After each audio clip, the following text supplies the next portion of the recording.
Très cher évangéliste Pierre Célestin Mukendi, bonjour. Bonjour, monsieur le journaliste. Comment vous vous portez? Je suis très bien portant. Et l'Église de Dieu? Elle se porte à merveille. Vous avez été à la chaire aujourd'hui. De quoi vous avez parlé?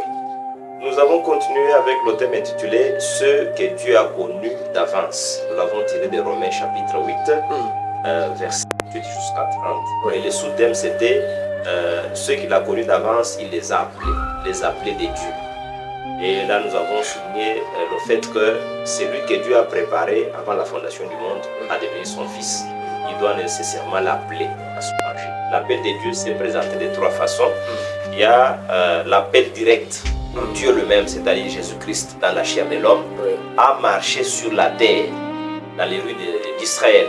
Il a appelé des gens. Marc chapitre 1er, verset 16 jusqu'à 20. Il a vu Simon-Pierre et son frère André. Il leur a dit, suivez-moi, je ferai de vous pêcheurs d'hommes.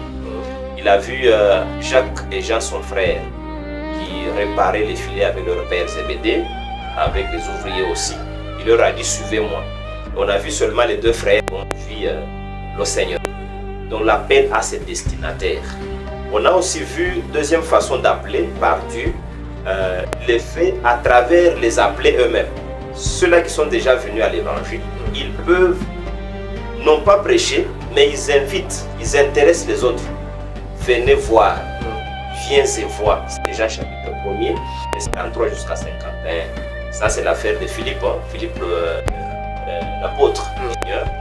Il a rencontré Barthélemy ou Nathanaël. Il lui a dit, viens voir celui dont Moïse a parlé, dont les prophètes d'autrefois, dont la loi a parlé, s'appelle Jésus-Christ, fils de Joseph. Et Nathanaël lui a dit, est-ce que de Nazareth peut venir quelque chose de bon? Philippe ne lui a pas prêché, ne lui a pas apporté la parole, il lui a dit, viens et vois. Ça c'est une invitation. Et de loin, Nathanaël voit le Seigneur lui dit, voilà un Israélite en qui il n'y a pas de faute. Nathanaël s'est dit, mais finalement, comment tu m'as connu? Jésus lui dit, mais avant que Philippe vienne te parler, vienne t'appeler, c'est le terme utilisé dans la Bible, avant que Philippe vienne t'appeler, quand tu étais seul sous l'arbre là, moi je te voyais. Ceux que Dieu a connus d'avance. Donc à ce moment-là, le Seigneur a montré que Nathanaël a été appelé par Philippe pour qu'il vienne à Jésus. Philippe n'a pas prêché à Nathanaël. Philippe lui a seulement dit de venir voir le Seigneur. C'est aussi une façon de dire. Et quand il est venu, le Seigneur l'a prophétisé. Il dit, en tout cas, je trouve que tu es le roi d'Israël. Tu es le prophète. Jésus lui a dit, parce que je t'ai dit que je te voyais quand tu étais sous les figuiers, désormais vous verrez des choses plus que ce que vous avez vu. Vous verrez le ciel ouvert et les anges de Dieu monter et descendre sur Fils de l'homme. Donc vous voyez qu'il a accepté, a cru à la parole par invitation de Philippe. Philippe ne l'a pas prêché, ne lui a pas apporté la parole de Dieu, mais il lui a seulement dit, viens et vois. C'est aussi l'appel de Dieu. Donc quelqu'un qui a été connu d'avance par Dieu, même si on l'a invité, il vient, c'est ça ce que j'ai cherché. Il s'attache, il reste au pied du Seigneur. La troisième façon d'appeler des dieux, c'est par la parole, par l'évangile. Là, c'est Dieu lui-même l'a fait, Jésus-Christ, dans la chair des hommes. Hébreux chapitre 2, verset 1 jusqu'à 4. Ce si grand salut a été annoncé par le Seigneur lui-même. C'est-à-dire Jésus-Christ a prêché, les gens l'ont suivi et ont cru. C'est aussi l'appel de Dieu, mais pas l'évangile. Paul l'a dit en 2 Thessaloniciens chapitre 2, verset 13, en descendant là-bas. Et c'est par l'évangile que vous avez été appelés. Les apôtres aussi ont fait. Ils ont confirmé la parole du Seigneur. Et aujourd'hui, nous nous référons à cette troisième façon d'appeler là. L'évangile est là. Nous nous servons de ce que les apôtres ont enseigné, ce que Christ a enseigné, nous le répétons. Et les gens qui écoutent, ils croient, ils viennent au Seigneur par l'évangile. Donc aujourd'hui, il y a deux façons d'appeler qui sont restées. En général, c'est trois. Nous avons dit que la première, quand Christ lui-même marchait dans la chair des hommes, il a appelé des gens comme ça. Suivez-moi, venez, suivez-moi. Il a aussi parlé en Jean 7. Venez, vous tous qui avez soif, venez boire. Donc il a appelé des gens. En Matthieu 11, 28 jusqu'à 30. Venez à moi, vous tous qui êtes fatigués et chargés, je vous donnerai du repos. Là, les gens comme ça. Maintenant, aujourd'hui, on n'a pas un Christ selon la chair qui se promène dans les rues, qui appelle les gens à venir croire à sa parole. Non, Christ aujourd'hui, c'est son évangile. Donc Christ appelle à travers l'évangile et aussi par des invitations. Des gens qui sont déjà venus à la parole peuvent inviter leurs amis, leurs connaissances. Venez voir, venez écouter. Et si ces gens sont connus par Dieu d'avance, Dieu s'attache sur le côté du Seigneur éternellement. Comment savoir qu'on est prédestiné à la vie éternelle? Comment le dénicher? Une très bonne question. Pour connaître qu'on a été prédestiné à la vie éternelle, dès qu'on écoute l'évangile du royaume des cieux, l'évangile qui donne la vie éternelle, on ne peut pas résister. On vient répondre à l'appel de l'évangile. Et quand on vient à l'évangile, on demeure éternellement dans l'évangile. On ne chancelle pas, on ne peut pas reculer. Parce que Paul l'a dit même en hébreu, vous voyez, cette histoire d'hébreu, c'est Paul qui a écrit. Beaucoup d'auditeurs me demandent, des téléspectateurs me demandent comment prouver que c'est Paul qui a écrit. Nous avons des preuves. Vous allez préparer une émission spécialement pour ça. On va y revenir. Voilà. Apparemment, c'est un être qui a posé la question. Suivi, effectivement, il nous a suivi et il a posé cette question. On pourra répondre au temps convenable. Maintenant, qu'est-ce qui est arrivé? Paul ramène les gens au moment où ils ont été touchés, au moment où ils ont été éclairés par l'évangile. Gardez cette position-là. Quand vos cœurs rayonnent, bouillonnent, ne renoncez pas. Persévérez comme ça. À votre persévérance est attachée la grande rémunération. Et il dit au verset 39 d'Hébreux 10 que nous ne sommes pas de ceux qui se retirent de l'évangile pour perdre, mais nous sommes de ceux qui avancent pour sauver nos âmes. Donc, quelqu'un qui a été prédestiné au salut, dès qu'il arrive, il ne peut pas reculer. Il avance. Il progresse, il perce. Pour sauver son âme. C'est pourquoi vous voyez en Luc chapitre 9, verset 53 jusqu'à 62, surtout verset 57 là-bas jusqu'à 62, le Seigneur a présenté 3 catégories de gens. Ils sont déjà venus à la parole. Pour prouver qu'ils ont été connus d'avance, regardez. Le premier a dit que la première personne a dit, Seigneur, moi je te suivrai partout. Le Seigneur lui dit, mais moi je trouve que les oiseaux du ciel ont leur nid, les renards ont leur tanière. Mais moi, le Fils de l'homme, je n'ai pas de place en toi. C'est-à-dire, tu ne resteras jamais au Saint-Esprit, même si tu me suis jusqu'à ta mort. Tu ne seras jamais sauvé, tu n'auras pas de vie éternelle. J'ai pris ce monsieur, n'avait qu'à rebrousser chemin. La deuxième personne lui dit, non, Seigneur, moi je te suis, tu le sais, mais permets-moi d'aller hanter mon Père. Le Seigneur lui dit, non, non, toi, je sais que tu me suis parfaitement. Je t'ai appelé pour te sauver. Il ne faut pas reculer. Laisse les morts enterrer leurs morts. Toi, suis-moi. Toi, va annoncer. N'était-ce pas un mépris de la part du Seigneur? Non, ce n'est pas un mépris. Il ne faut pas dire qu'on ne peut pas enterrer nos parents. Mais il voulait dire qu'il ne faut pas les prioriser aux choses naturelles. Donne la priorité aux Celui qui est mort est déjà mort. Ne t'intéresse pas à ses affaires. Ça, c'est intéresse-toi à la vie. Exactement. Matthieu chapitre 6, verset 33. Premièrement, le royaume des dieux et sa justice. Donc, quelque chose, c'est par après. Donc, il faut privilégier le royaume des dieux. Viens et va annoncer la bonne nouvelle du royaume. La troisième catégorie, vous voyez que la première catégorie là était constituée des gens qui n'étaient pas appelés pour le salut, qui n'étaient pas prédestinés, qui n'étaient pas connus d'avance pour être sauvés. La deuxième catégorie est constituée de gens qui étaient connus d'avance pour être sauvés. Quand ils voulaient rebrousser chemin, le Seigneur dit non. Il les ramenait sur la voie, il les redressait. C'est comme ça. Dieu est un Dieu miséricordieux. Parce qu'ils étaient prédestinés. J'étais appelé pour te sauver. Où veux-tu aller? C'est ça. Tu vas t'égarer, tu vas te perdre là-bas. Et je ne peux pas me permettre parce que je ne commets pas d'erreur. Ceux que moi j'ai déjà choisis, ils doivent être sauvés.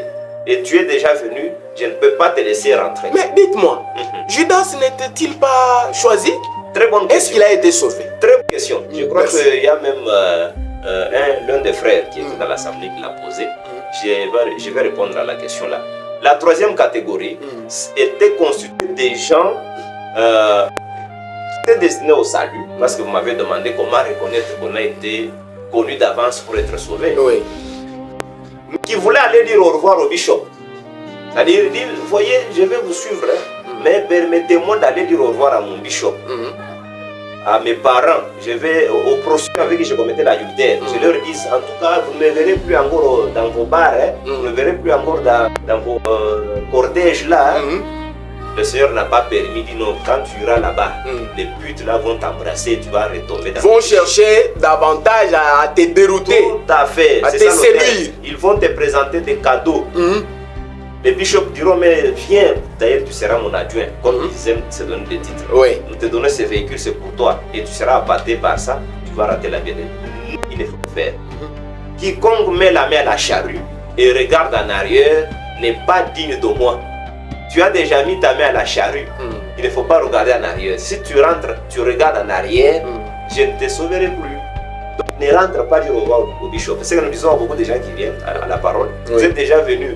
Il ne faut pas aller dire au revoir. Ils ne vous laisseront point. Ils vont vous dire, mais où est-ce que vous allez? Est-ce qu'il y a des véhicules là-bas? Est-ce qu'il y a des motos là-bas? Est-ce qu'il y a... Il faut même leur demander, est-ce qu'il y a des avions? Il y a des avions qui sont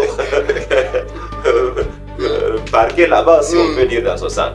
Maintenant, pour répondre à votre question, parce qu'à celle-ci j'ai répondu oui. C'est-à-dire quand la personne arrive, elle doit... Vous avez dit qu'une personne qui a été choisie par le Seigneur ne peut pas s'égarer, ne peut pas se perdre. Le Seigneur va faire... J'ai pris l'exemple de Judas Iscariote. Maintenant je suis sur le cas de Judas. Judas a été appelé pour la perdition. Jean chapitre 17. Appelé pour la perdition. C'est pourquoi par le Seigneur lui-même. Tout à fait. Il y a l'appel, la prédestination, la mission et la prédestination pour le salut. Donc ceux que Dieu a connus d'avance, il y en a qui sont connus d'avance pour être sauvés, ceux qui sont connus d'avance pour être détruits. C'est pourquoi Judas, le Seigneur en priant l'a dit, tous ceux que tu m'as donnés, Jean 17 verset 12, je les ai gardés en ton nom, sauf le fils de la perdition, Judas Iscariote. Oui, que nous avons préparé d'avance. Donc ils sont aussi préparés pour ça. C'est que même s'il fournissait les efforts de n'importe quelle façon, lui était perdu. Il était préparé pour la perdition. C'est pourquoi il faut pas être dans ces catégories. Judas, malgré tout ce qu'il a fait, il devrait accomplir sa mission. C'est pourquoi vous l'avez vu, il est allé trahir le maître. C'était le plan de Dieu. C'était le plan de Dieu. Mais il pouvait dire, mais finalement c'est quoi? Je suis venu, mais c'est comme ça avec les gens pareils. Donc il y a la prédestination pour le salut et la prédestination pour la perdition. Heureusement que l'on est violé, parce qu'il nous a appelés pour le salut. Merci. Mais est-ce que vous vous sentez à l'aise lorsque vous parlez de Jésus? Très à l'aise. Parce qu'il y en a qui le font complaisance, par souci d'être vu, d'être admiré. Parce que tout début a été toujours difficile, mais au milieu là, peut-être quand vous aurez des véhicules, quand vous aurez à voyager à tout moment, vous êtes entre deux avions, vous allez changer d'avis, de comportement et même de langage. Merci beaucoup, juste au début. L'œuvre du Seigneur a commencé depuis très longtemps avec les aînés à la foi. Mais c'était pas extériorisé comme en ces temps précis. Oui, c'est le temps marqué. Le Seigneur ne fait que ajouter. Vous savez qu'actuellement votre nom est très connu. Surtout que le nom du Seigneur soit connu par le mien. Le vôtre aussi. Moi je parle de ce Seigneur-là. Ils peuvent dire, Pierre qui parle du vrai Seigneur. Du vrai Seigneur. Du vrai Seigneur Jésus-Christ. Quel distinguo. Vous voulez toujours vous targuer la poitrine. Tonton Mix, Paul a parlé de ça. Les questions que vous posez, je vous ai toujours félicité. Ce n'est pas par flatterie. Merci. Un professionnel, il faut le féliciter quand il est encore vivant. Merci beaucoup. Ces questions que vous posez... Vous êtes honnête et sincère. Tout à fait. Ces questions que vous posez, lorsque nous lisons Philippiens chapitre 1er, verset 12 jusqu'à 18, l'apôtre Paul en prison a écrit, il dit, lorsque je suis en prison, quand je suis en prison, j'ai un choix immense. Pourquoi? Parce que mes liens d'abord contribuent à la propagande de l'évangile. Il va de progrès en progrès quand je suis détenu. Pourquoi? Parce que tous ceux qui sont avec moi en prison savent que c'est pour une cause noble que je suis ici. Je ne suis pas ici parce que je suis un criminel, non. Je suis là pour la bonne nouvelle du royaume. C'est pourquoi j'en parle à l'aise même aux prisonniers. Vous voyez le cas de Onésime qui a été mis en prison, coffré par Philémon. Mais il a rencontré l'apôtre Paul là-bas. Paul lui a parlé de Christ, du véritable Christ en prison. Et Onésime est devenu frère. Il dit c'est pour la noble, pour la vérité, pour l'évangile que je suis là. Mais au moment où je suis détenu, j'ai éprouvé la joie parce que j'ai appris que les qui sont restés à la cité n'ont pas croisé les bras, ils n'ont pas pris fuite. Ils ont réuni le courage pour annoncer Christ.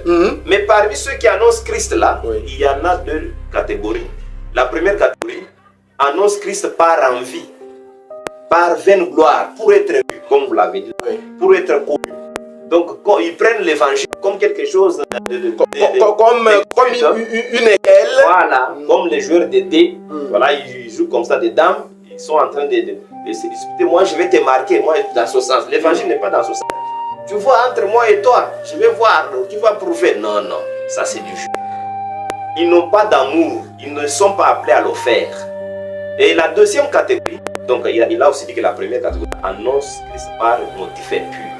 Donc, ils ne sont pas dans le plan de Dieu pour gagner des âmes à sauver, mais ils veulent gagner de l'argent. Parce que des choses comme nous sommes en train de les donner ici, à travers vos caméras. Il y en a qui retiennent ça, qui reprennent le même soin, mais qui crament les gens. Ils demandent de l'argent. Donc, après, gratuitement, nous devons aussi donner gratuitement. Maintenant, la deuxième catégorie est composée des gens qui annoncent Christ par amour. Ça, c'est Philippiens chapitre 1er. C'est dans celle-là que vous vous trouvez. C'est là que je me trouve. Donc, Philippiens chapitre 1er, verset 12 jusqu'à 18. Ils annoncent Christ par amour pour que ceux que nous connaissons, que plusieurs les connaissent aussi. Que nous soyons dans le même élan spirituel, que nous marchions dans les mêmes traces pour la vie éternelle.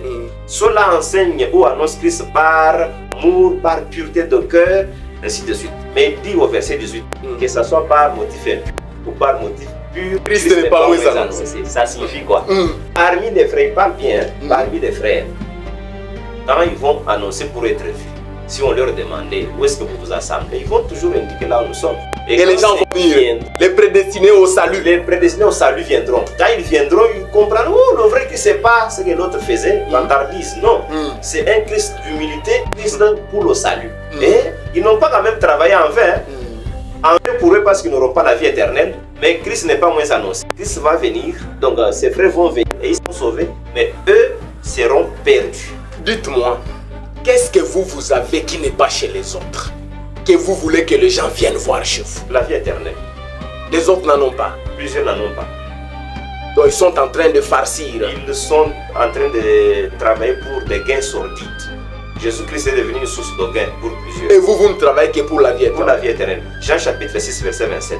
Parce que la majorité des gens, ceux qui chantent, ceux qui prêchent, mais vous n'avez pas, monsieur.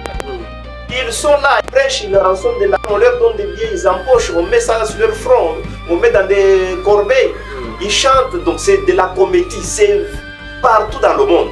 Nous n'avons pas. Donc vous n'êtes là que pour prêcher. Nous sommes là uniquement pour le salut. Le salut. Aussi grand salut annoncé par le Seigneur lui-même. La vie éternelle elle-même, c'est quoi? La vie éternelle, c'est Jésus-Christ. 1 Jean chapitre 5, verset 20. Vous voyez, 1 Jean chapitre 5, verset 11 aussi. Nous avons ce témoignage. C'est que Dieu nous a donné la vie éternelle. Cette vie est seulement en son Fils. Celui qui a son Fils a la vie. C'est quelle vie? La vie éternelle. Celui qui n'a pas de Fils de Dieu, il n'a point de vie éternelle. Donc la vie éternelle, c'est le Seigneur Jésus-Christ. Si vous avez Christ, or Christ, c'est le Saint-Esprit. Si vous avez le Saint-Esprit, vous êtes dans la vie éternelle. La vie qui n'a pas de fin. Très cher évangéliste, l'adresse physique et téléphonique. Voilà. Pour les téléspectateurs qui sont en Mboujmaï, qui sont ailleurs, s'ils viennent visiter Mboujmaï, pour le moment, nous nous assemblons dans la commune de la Kanchi, quartier Moudiba, avenue Wamba, numéro 38. Nous sommes du côté Salongo, c'est un coin connu. Il y a plusieurs. Deuxième avenue derrière l'école appelée Lumière.